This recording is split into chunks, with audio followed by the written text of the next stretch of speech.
Hi everyone. Welcome back to English Fab, where learning English is practical, useful, and fab. Have you ever visited a DIY craft shop and felt unsure about how to ask for the right materials or tools in English? Maybe you wanted to explain your project or ask if something was available in a different color, but you didn't know the right words to use.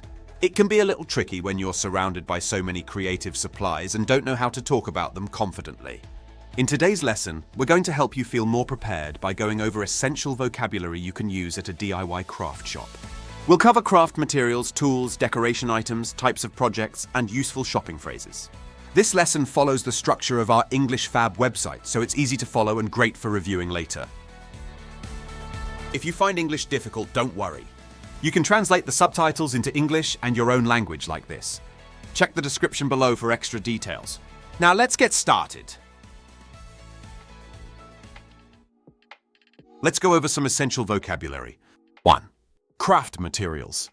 These are the basic materials used in many DIY projects. Yarn, long strands of fiber used for knitting and crochet. Fabric, cloth material used for sewing or textile crafts. Felt, a soft, thick fabric often used for crafts and decorations. Foam, a lightweight material used for cutting shapes or making models. Clay, a moldable material used to create pottery or figures. Beads, small decorative pieces with holes used for jewelry or embellishments.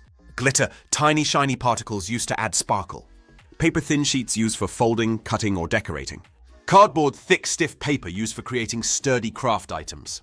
Ribbon, a long, narrow strip of fabric used for tying or decorating. Sequins, small shiny discs used to decorate fabric or paper. Feathers, soft bird feathers used for texture and decoration. Lace, a delicate patterned fabric often used to add elegance. 2. Craft tools. These tools help you cut, attach, and shape your craft materials. Scissors, a basic cutting tool for paper, fabric, and more. Glue gun, a tool that heats glue sticks for strong adhesive. Glue stick, a solid glue used for paper crafts and easy application. Craft knife, a sharp knife used for precision cutting. Ruler, a straight edge used for measuring or drawing lines. Paintbrush, a brush used to apply paint. Needle, a thin tool used for sewing or embroidery. Hot glue, melted glue that quickly bonds materials when cooled. Cutting mat, a surface that protects your table while cutting. Tape dispenser, a holder that makes it easy to cut pieces of tape. 3. Decor items. These small items are used to decorate and complete your craft projects. Stickers, decorative images or labels with adhesive backs. Buttons, small round items used for clothing or decoration. Charms, tiny decorative pieces often used in jewelry or tags. Stencils, templates used to trace shapes or letters. Washi tape, decorative tape that's easy to tear and reposition. Pom-poms, soft round balls often used in kids' crafts. Googly eyes, small plastic eyes that move, used in fun projects. Twine, a strong string used for tying or hanging. Shells, natural decorations from the beach used for texture.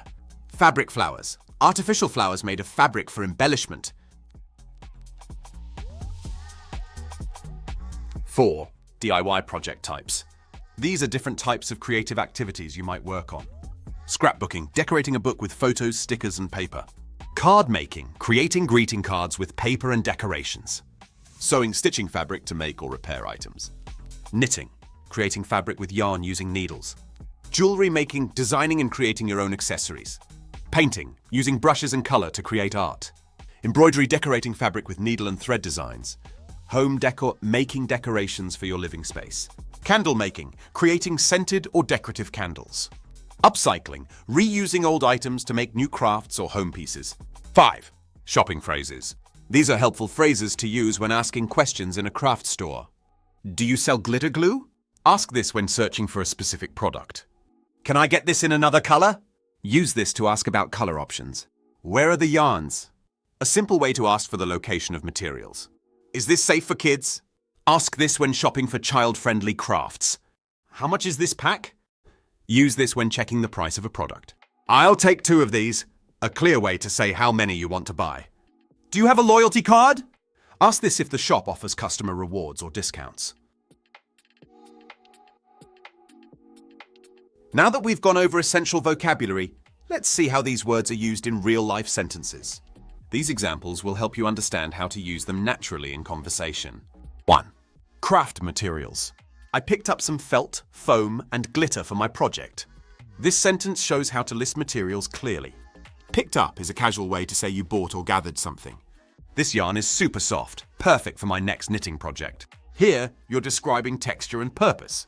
Super soft and perfect for are helpful phrases when talking about craft materials. 2. Craft tools. You'll need a glue gun and a pair of scissors for this DIY. This sentence gives practical advice and lists essential tools. You'll need is great for instructions or tutorials. I always use a ruler and cutting mat to make straight lines. This is a useful sentence when explaining how you work. Always use suggests a reliable habit or recommendation. 3. Decor items. I added buttons, charms, and washi tape to decorate the cover. This sentence shows how to describe your decorating process. To decorate the cover gives clear context. Googly eyes and pom-poms made the card look extra fun. Use this to describe how small details can change the final look. Extra fun is a friendly way to compliment your project. 4. DIY project types. Scrapbooking is my favorite way to save memories. This sentence connects crafting to personal expression. Favorite way too is a great structure to talk about hobbies. She's learning candle making and embroidery this month. Use this structure to describe someone's creative journey. This month adds a time reference to make the sentence feel current. 5. Shopping phrases. Do you have any other colors of this ribbon? I asked. This is a polite and common way to ask for variety. Any other colors can be used with many products. I'll take a pack of sequins and 2 tubes of glue, please. This sentence is perfect when you're ready to buy. I'll take sounds polite and confident in a shop setting. And that wraps up today's lesson on DIY craft shop vocabulary and expressions.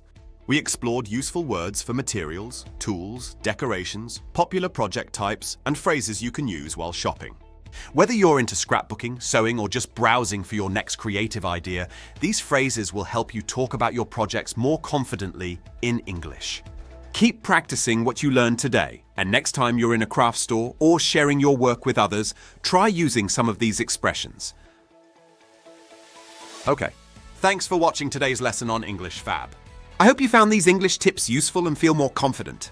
Remember, practice makes perfect, so try using these phrases in your daily conversations. If you enjoyed this video, don't forget to give it a thumbs up, share it with your friends, and subscribe for more Fab English lessons. Until next time, keep practicing and stay fab.